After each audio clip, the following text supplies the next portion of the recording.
नमस्कार, मी आहे मयुरी आणि आजची रेसिपी आहे मटार फ्लॉवरची वाटणातली भाजी आणि दह्यामध्ये असं मस्तपैकी कोथिंबीर मिरची टाकून बनवलेलं ताक.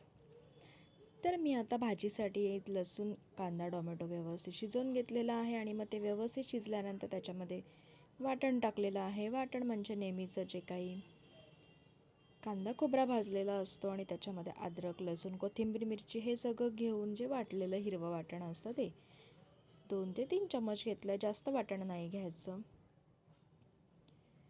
आणि वाटण व्यवस्थित शिजल्यानंतर त्याच्यामध्ये घेतलेलं आहे हळद, लाल मिरची पावडर, गरम मसाला, थोडी धणा पावडर हे असं सगळं घेतलेलं आहे. आणि मग ते सगळं एकत्र करून त्याला तेल सुटल्यानंतर त्याच्यामध्ये वटाणे टाकले. वटाणे थोडे व्यवस्थित शिजवून घ्यायचे आहेत. लगेचच फ्लॉवर ॲड करायचे नाही. वटाणे वाफेवर शिजवायचे आहेत मस्तपैकी. वटाणे थोडे शिजत आले बऱ्यापैकी की मग फ्लॉवर टाकायचे आहे. वटाणे शिजण्यासाठी थोडा टाईम लागतो आणि मी ते कुकरला लावलेले नाही आहेत. आणि अशी मस्त अशी भाजी झाली होती.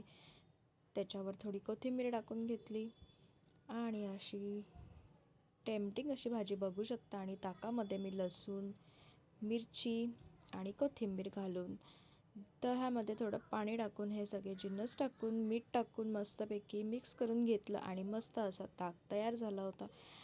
आणि चपाती, डाळ, वाटाणा फ्लॉवरची भाजी आणि ताक असं सगळं मस्त असं सर्व केलं. तर तुम्हाला रेसिपी आवडली असेल तर लाईक करा, शेअर करा आणि सबस्क्राईब करा.